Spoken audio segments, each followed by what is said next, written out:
Be advised, the opinions and views of the hosts and guests do not reflect those of the station.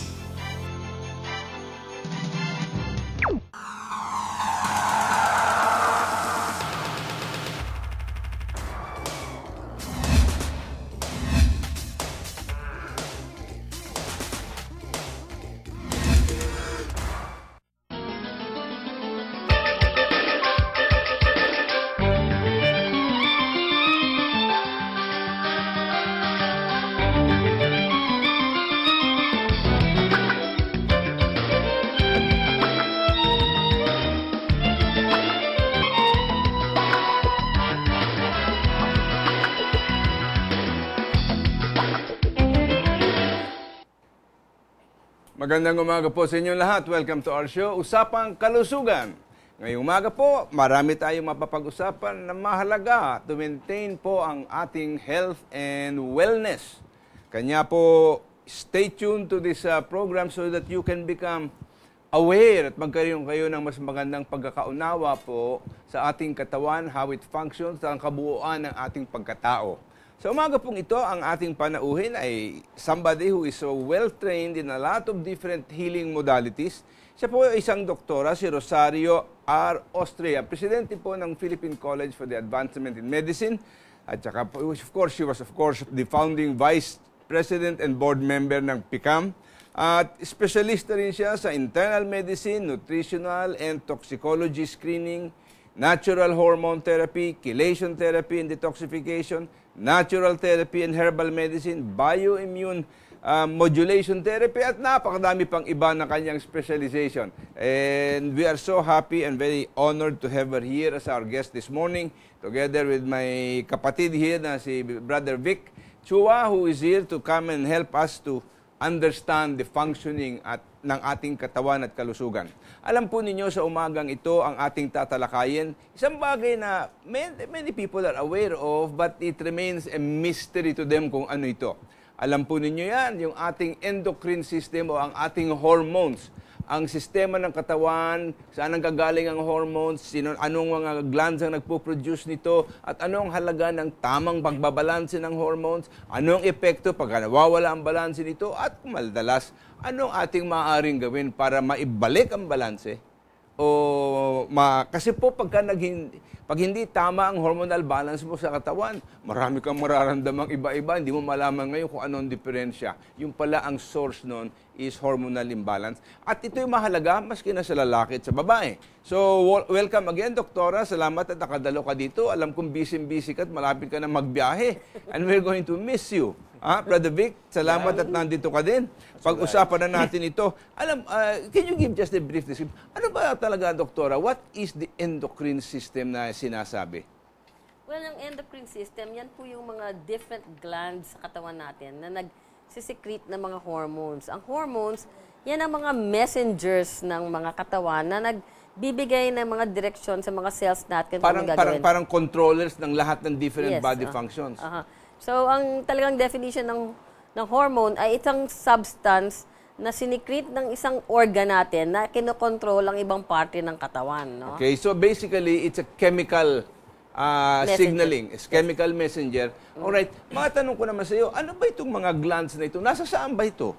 Well, meron tayo. Marami ata yan eh. Marami po. Dito we have the hypothalamus, the pituitary, we have the thyroid gland. We have the adrenals, we have the ovaries, we have the testicles to produce the testosterone. So, and then you mentioned adrenals, no? Of course, meron yung mga parathyroid, para for calcium balance. So, those are the main hormones. Yun ang main glands natin, yung main hormone producers. And then you have the insulin, which controls blood sugar. And so, insulin is a hormone too? Yes, insulin is a hormone. That's secreted by the pancreas naman yun, nanggagaling sa pancreas. As opposed to, do you consider the pancreas a gland or an organ? It is an organ, but there are cells there, the islet cells of Langerhans, which secrete insulin. So, it pareho siya. Meron silang endocrine and exocrine. Yung tinawag lang endocrine and exocrine function. Yung endocrine, yung nagsisecrete ng insulin. Yung exocrine, nagsisecrete ng enzymes. Okay. Alright, hindi natin masyadong pag-uusapan ng enzyme siguro ngayon sapagkat napakalawak nitong ating pinag-uusapan. Well, generally, what are the 5 main hormones that we should be looking at? Well, number 1, I would think would be insulin. No? Then we have our stress hormones, cortisol. And then you have the thyroid, kasi it controls so many things. And then, ano pa yung mga main? Of course, you have your sex hormones. You have your estrogen, testosterone, progesterone. Yung tatlo na yun. Parang kasi ang lumalabas dito, I read once a study that suggested that there are so many diseases that can be traced to an imbalance in the hormonal profile ng tao. Yes. Whether male or female. Pero ang focus parang napupunta lamang doon sa mga sex hormones like testosterone or estrogen and estradiol. And parang yung lumalabas doon, yung testosterone, progesterone, estrogen, estriol, estradiol, ang parang 5 main so that you can take a look at that. Pero sinasabi mo, meron pang iba dyan. Nandiyan ang cortisol, nandiyan ang insulin, nandiyan pa yung ibang maraming hormones. But they say that these 5 ones have a very important effect on the quality of life. Yes, I agree with that one. Ngayon, para sa babae, ang mahalaga ang level ng estrogen, estriol, and estradiol. Sa lalaki at saka progesterone, yung testosterone naman ang pinag-focus ng lalaki kasi it has an effect. Pagka mababa yan, it has an effect on your libido. Not only the libido, pati memory, your alertness, your ability to concentrate. Kasi meron din tayong mga receptors sa brain. They also help control the brain. Okay. What happens pagka ang isa niyan, palagay mo sa babae, no? Sa babae, papag-usapan natin. Kung ang estrogen mo biglang tumaas o ang estradiol mo mataas, what are the usual consequences of that?